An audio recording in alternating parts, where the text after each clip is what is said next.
तपश्चर्या आपण करता का तर साऱ्या ग्रहमंडळात तुम्हाला मिळायला हवंय नाही. ही तुमची तपश्चर्या या मंगळाला मान्य नाही. हाय तुमचं धोरण हे तुमचे विचार मंगळाला मान्य नाही. तेव्हा या तुमच्या तपात खड्डा काढण्यासाठी मंगळ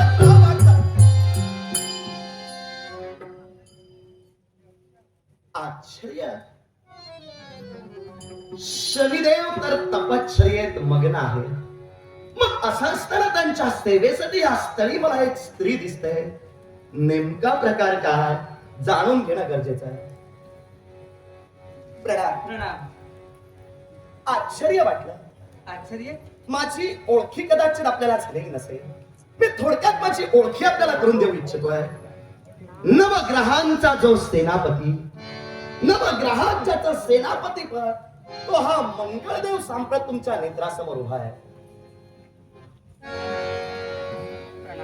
कल्याण होईल. पराक्रमाचा कारक असणारा मंगळदेव आपल्याला आशीर्वाद देतोय. सदैव विश्वाच्या आसमंतात आपल्या कीर्तीचा डंका सदैव नादला जाईल. नरसिंह एक नाट्यप्रेमी मनोहर राहुल. तेव्हा शनी महाराजांच्या भेटीसाठी इथपर्यंत माझं आगमन झालं होतं. शनिदेव तर नेत्रासमोर मला दिसताय, पण त्यांची स्थिती जर का पाहिली तर ते खऱ्या अर्थानं परमेश्वराला आत्मसात करण्यासाठी ध्यान धारणेत विमग्न आहे. मग असं असताना भक्तीत त्यांच्या व्यत्ययांना मला तरी इष्ट वाटत नाही, पण त्यांच्या सेवेसाठी एक स्त्री मला दिसते. आपली ओळखी समजू शकेल का? मी एक गंधर्व कन्या. देवतांच्या दरबारात जे प्रमुख गायक, ज्यांचं संगीताचा गाढा अभ्यास, ज्यांचं गायनावर प्रभुत्व असे चित्ररथ गंधर्व यांची कन्या नीलमंदा नाव माझं. निश्चितच आपलं नाव ऐकलं, आपली ओळखी झाली. पण आश्चर्य कोणत्या गोष्टीचं वाटलं माहितीये का? शनी महाराज तर तप ध्यानाने खऱ्या अर्थानं विमग्न आहेत. मग असं असताना आपण या स्त्री त्यांच्या सेवेसाठी मला दिसतात. नेमका आपला सेवेचा उद्देश मला समजू शकेल? उद्देश आहे का? माझं एक मनोगत होतं. मनोगत? आणि ते माझं मनोगत पूर्ण झालं. मनोगत आपलं ऐकूया. कारण आजपर्यंत मी संघर्ष केले, पण प्रत्येक संघर्षात मीच विजयी ठरले. आज तेव्हाच मी मनात ठरविलं, मला जो पराभूत करेल त्याच्याशी मी विवाह करणार. आणि आता आमचा दोघांचा संघर्ष झाला. आणि या संघर्षात काय झालं? या संघर्षात मी स्तब्ध झाले. मी त्यांच्या समोर बोलणं अशक्य झालं. आणि तेव्हा माझा जो पण होता तो पूर्ण झाला. कारण आजपर्यंत जे कोणाला जमलं नाही ते आज झालं. आणि ती माझी गुप्त प्रतिज्ञा, माझी गुप्त इच्छा होती, ती मी त्यांना सांगितलं. त्यानंतर त्यांनी सांगितलं की तुझ्या इच्छेप्रमाणे मी लग्न करीन, पण आता नाही. मी महान तप करणार आहे. 12 वर्षांसारखा प्रदीर्घ कालावधी लागेल, तोपर्यंत तुला थांबावं लागेल. मी त्यांना सांगितलंय 12 वर्षच काय, मला तुमची प्राप्ती व्हायला हवी, म्हणून मी कितीही कालावधी थांबायला तयार आहे. आणि म्हणून त्यांचं तप चालू आहे, मी इथं सेवेला उभी आहे. आणि म्हणूनच त्यांचा तप जोपर्यंत पूर्ण होत नाही तोपर्यंत आपण त्यांच्या सेवेसाठी इथं थांबणार आहात. आणि म्हणून भविष्यात तुमचा विवाह होणार आहे. म्हणून पत्नीचं कर्तव्य तुम्ही या क्षणी असं पार पाडता. लग्नाच्या पूर्वीच पत्नीचं कर्तव्य पूर्ण करते. ठीक, स्वाभिमान वाटला आपल्याबद्दल. तेव्हा शनिदेव या क्षणी तर तपध्याने. पण त्यांना मी सांगितलं मी तुम्हाला स्पर्श करणार नाही, बरं, मी फक्त तुमची सेवा. म्हणजे मर्यादा सुद्धा तुम्ही पाहता. मग काही हरकत नाही. माझं शनी महाराजांकडे विशेष असं काम होतं, पण ते जर तपध्यानात विमग्न आहे तर मला ही वेळ तरी त्यांना हे सांगणं योग्य वाटत आता नाही. तुम्हाला 12 वर्ष थांबावं लागेल. तेव्हा काही हरकत नाही, मी माझ्या कार्यासाठी जाईन.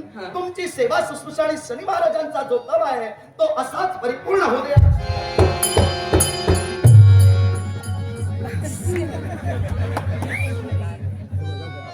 मंगळ देवते, ज्या कार्यासाठी आलास ते कार्य इथंच त्यागून जातोयस का?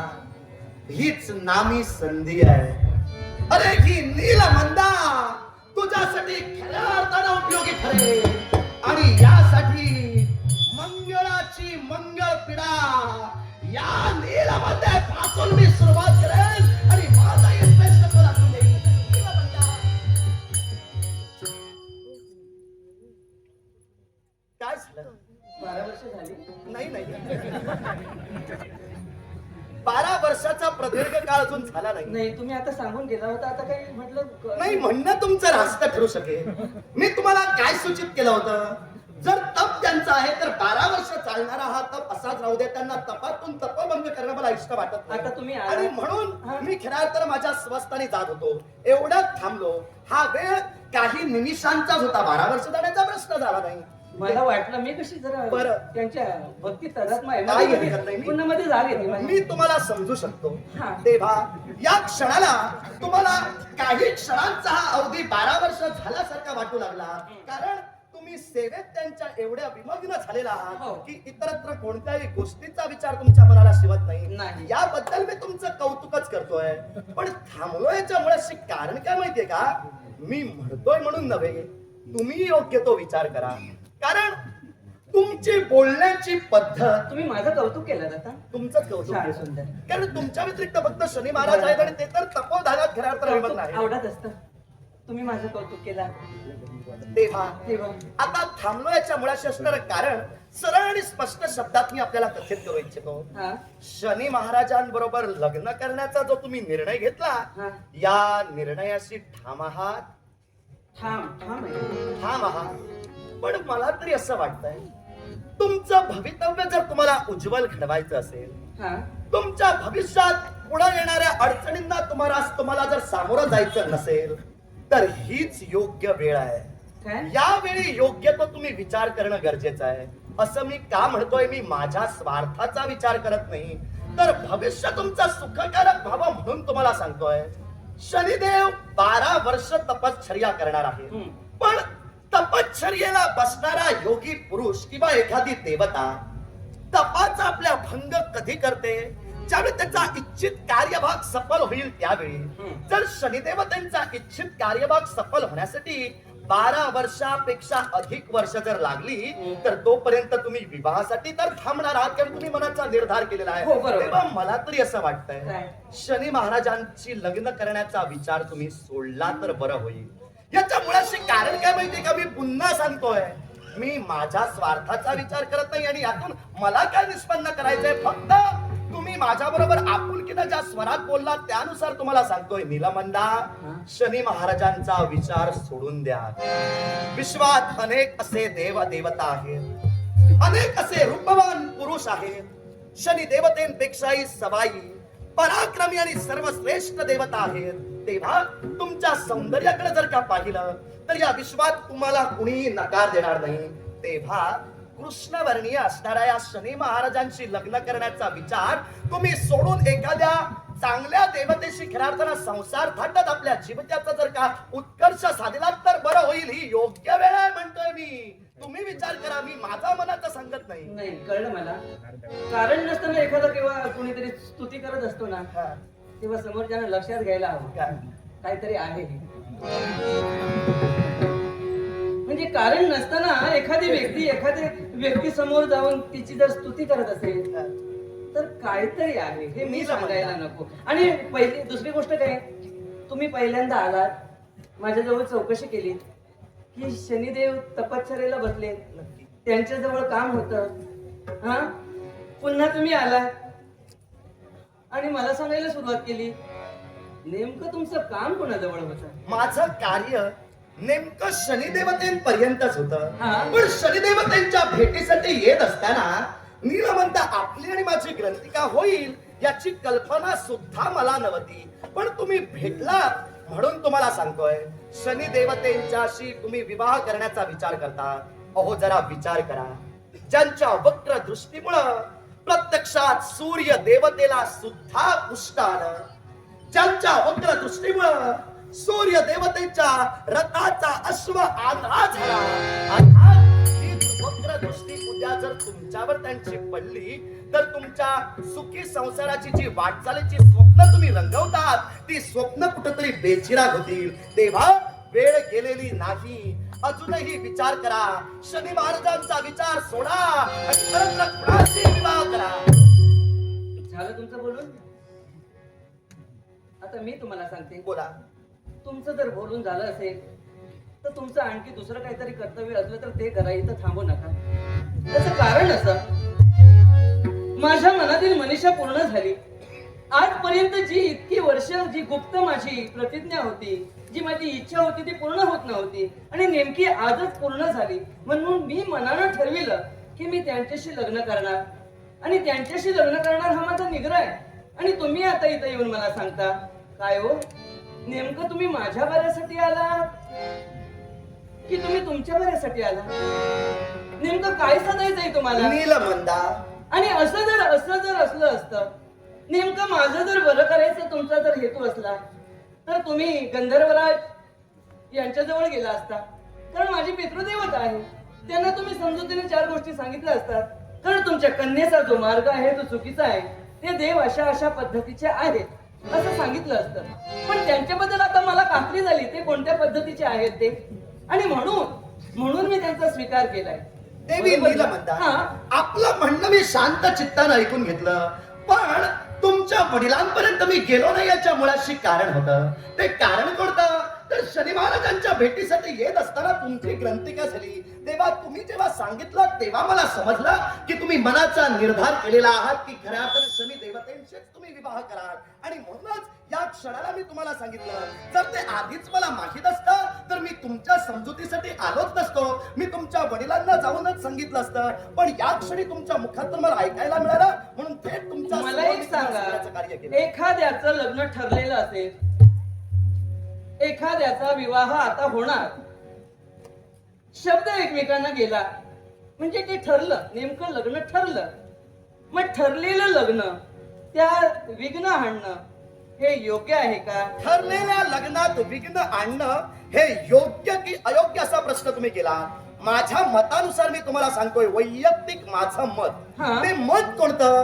तर ठरलेलं लग्न जर त्या लग्नात काहीतरी खऱ्या अर्थानं वितंडवाद होणार किंवा भविष्यातील संकटाची जाणीव ठरलेलं लग्न असताना लग्नाच्या बोल्यावर चढण्याआधी जर त्याची जाणीव होत असेल तर ठरलेलं लग्न मोडलेलं बरं असं मला वाटतं. पण एखाद्याने जर मनानं वरलं तर तो विवाह झाला. मनानं तुम्ही शनी महाराजांना वरला, अर्थात तुमच्या मनोध्येयानुसार किंवा मनोधारणेनुसार तुम्ही जर म्हणत असाल की शनी देवताच माझे जर पती आहेत तर भविष्यात उद्भवणारी ही संकट मी तुम्हाला सांगण्याचं कार्य केलं. मग तुमचं जर जीवन तुम्हाला उज्ज्वल घडवायचं असेल, तुमचा भविष्यकाळ जर तुम्हाला सुखकारक साधायचा असेल तर ही वेळ लग्न मोडण्यासाठी योग्य नाही का? मला मान्य आहे तुम्ही काय बोललात, मी मान्य तुमचं मत करतोय. ठरलेलं लग्न मोडणं हे खऱ्या अर्थानं अनुचित कृत्य आहे. पण ठरलेलं लग्न मोडणं हे अनुचित कृत्य कधी ठरू शकेल?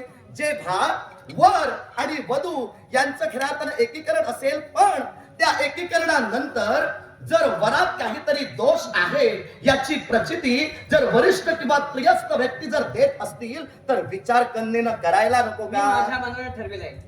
त्यांची जीवनरेखा काय आहे ते त्यांनी सांगितले, सगळं सांगितलं. तुम्ही जर आता मनानं आणि सगळं सांगितल्यानंतर मी त्यांचा स्वीकार केलाय. अर्थात अजून कोणीतरी काहीतरी यावं आणि त्यांच्याबद्दल मला वेगळं सांगावं अशातला भाग काही नाही. त्यांच्याबद्दल त्यांनी सगळं सांगितलं आणि याच्यापूर्वी मी सुद्धा जाणून होते. बरोबर, जसं देवते तुम्ही देवता आहात, तुमच्याबद्दल सुद्धा काही गोष्टी मला माहित असतील ना? कारण मी गंधर्व कन्या आहे. कारण देवराज यांच्या दरबारात प्रमुख गायन करणारे माझे बाबा चित्ररथ गंधर्व आपल्या कन्येबरोबर ज्या गुपित गोष्टी बोलणार किंवा विचारविनिमय करणार, काहीतरी देवतांच्या देव दरबारात घडणाऱ्या गोष्टी सुद्धा असतील. आजपर्यंत मनोरंजनासाठी आम्ही बाबांकडून तेच ऐकलं आणि म्हणून मी तुम्हाला सांगते, तुम्हा देवतांबद्दल मला बिलकुल काही माहीतच नाही अशातला भाग नाही. तेव्हा मी माझा निग्रह आहे तुम्हाला की तुम्ही जे सांगायला आलात, माझं वाईट काय माझं बरं काय हे माझं मी ठरविणार. मला आणखी कुठल्याही देवतेने सांगण्याची गरज नाही. नीलबंधा, माझ्या बाबतीत तुम्हाला काय काय माहित आहे आणि माझ्या बाबतीत काय काय तुम्हाला माहित नाही ह्याचा खल करण्यासाठी मी तुमच्या नेत्रासमोर उभा नाही. फक्त शनी महाराजांशी विवाह करण्याचा जो मनोधैर्य तुम्ही बाळगला तो माझ्या मनाला चुकीचा वाटला, म्हणून तुमची समजूत काढण्याचा मी प्रयत्न केला. पण तुम्ही जर तुमच्या विधानाशी ठाम असाल, जर तुम्ही त्यांचा खऱ्या अर्थानं पती म्हणून वरला असाल आणि या विधानापासून जर तुम्ही वंचित होत नसाल, तर या क्षणी पराक्रमाचा कारक हा मंगळदेव तुमच्या नेत्रासमोर नेमका कोणत्या कारणासाठी उभा राहिला आणि का तुमच्या मतात परिवर्तन करण्याचा परोपरीनं प्रयत्न करत होता, हे खरं विधान आता मी तुम्हाला सांगतोय.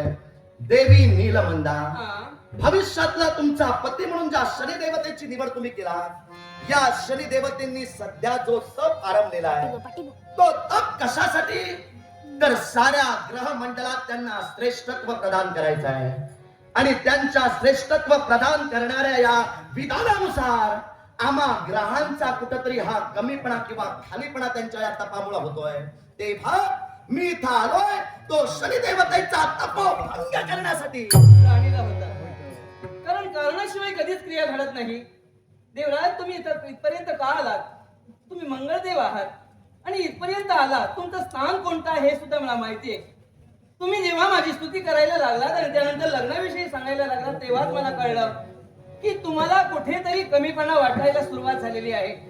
कारण शनी महाराजांनी जर अटळ स्थान असं प्राप्त केलं तर कुठेतरी तुमचं जे कर्तृत्व आजपर्यंत सिद्ध झालं त्याला कुठेतरी गालबोटलाय आणि म्हणून तुम्ही तुमचं मोठेपण इथं श्रेष्ठत्व कायम तसंच राहावं यासाठी तुम्ही हे सगळे प्रयत्न करता. निश्चित. आताच माझा निर्णय झालाय.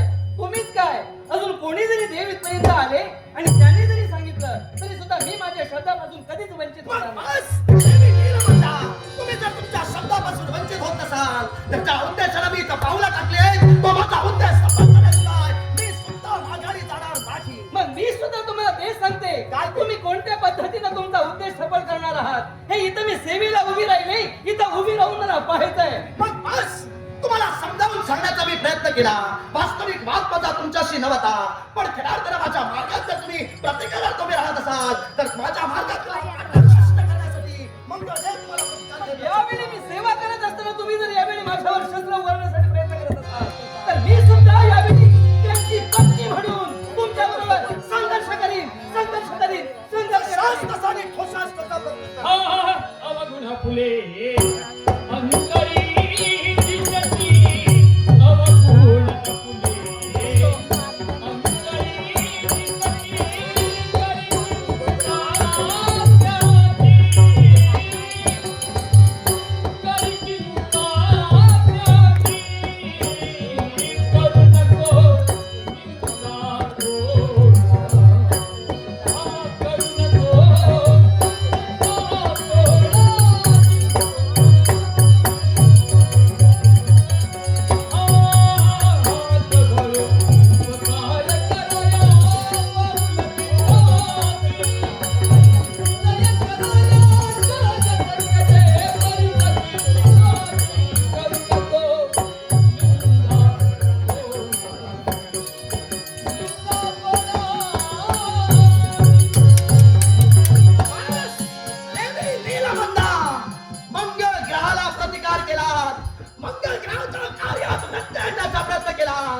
अर्थात मंगळ ग्रह हा स्वभावानं उग्र आहे.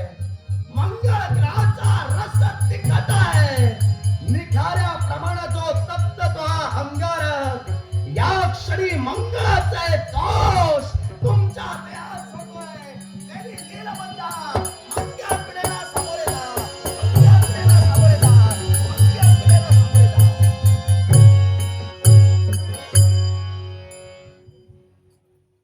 उगाच मी तुमच्या बरोबर भांडण केलं. तेच म्हणत होतो, उगाचच भांडण होतं ते. शस्त्र ठेवलं मी.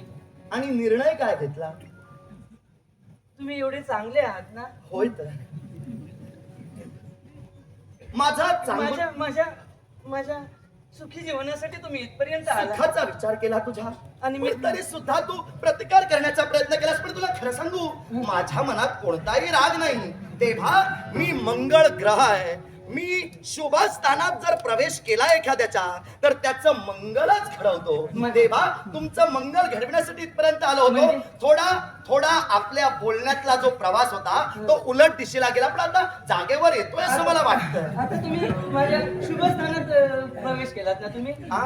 आता असं मला वाटायला लागलं. बरं तुम्हाला वाटलं हा. ठीक. निर्णय काय घेतला खरं सांगा. खरं सांगू मी तुम्हाला. खरंच सांगा. उगाच त्यांच्या बरोबर इथं उभी होती बघ. आता मला कळायला लागलं आता तुम्हाला पटलं. किती वर्ष जातील. बरोबर. आणि 12 वर्षानंतर तरी काय यांचं खरं आहे. बरोबर. बसूनच राहील. लग्न करतीच न करती हा? देवा तुम्ही काय करा यांचा विचार तुम्ही हसता कशाला हो? यांचा विचार तुम्ही सोडा. यांचा विचार सोडा. हा. तुमच्या सौंदर्याकडे जर का पाहिलं असेल हा. तुमच्या सौंदर्यात खऱ्या अर्थानं कोणत्याही प्रकारचा कमीपणा नाही. तुम्ही फक्त लग्नासाठी उभ्या राहिलात. हो. कित्येक देवता कित्येक रूपवान पुरुष तुमच्याशी लग्न करण्याची तयार होतील. शनिदेवांकडे जा. नावच माझं नीलमंदा. नीलमंदा. नीलमंदा. नील म्हणजे निळसर चंचल पाणी दिसतं तसं, पण तशी नाही. पाणी कसं निळसर दिसतं पण पाणी निळसर बरोबर. नसतं. पुढे मंदाचा अर्थ काय? शांत. बरोबर. शांत स्वभाव आहे. तेव्हा मला तरी असं वाटतंय शनी महाराजांची तुम्ही एकनिष्ठतेने सेवा करतात, त्यांना मनातून तुम्ही पती म्हणून वरण्याचं कार्य केलं, तेव्हा शनी महाराजांचा विचार या क्षणाला तुम्ही सोडा. त्यांना पतीचं स्थान जे तुमच्या हृदयात तुम्ही दिलात ते स्थान या क्षणी काढून टाका आणि तुमच्या उज्ज्वल भवितव्यासाठी वाटचाल करा. म्हणतोय ही वेळ योग्य आहे. ही वेळ जर तुम्ही दवडलात तर भविष्यात संकटाला आव्हान द्या. नक्कीच. आता मी माझ्या मनाने निर्णय घेतला. लग्न नाही झालं तरी हरकत नाही, पण यांच्याबरोबर लग्न नको. कारण तुम्ही जे मला समजून सांगितलं, तुम्ही ज्या पद्धतीने मला माझं जीवन माझं आयुष्य मला समजून सांगितलं, आभारी आहे मी आपली. आभार मानण्याची गरज नाही.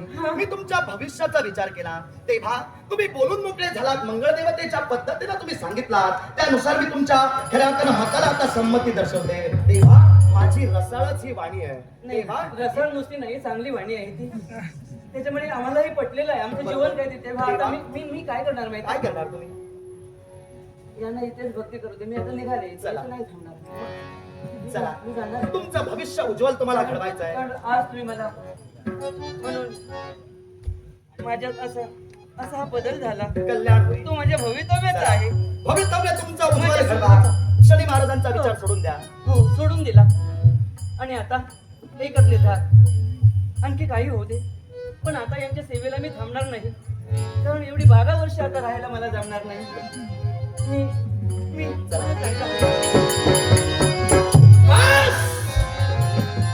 मंगळ देवते तुझ्या मार्गात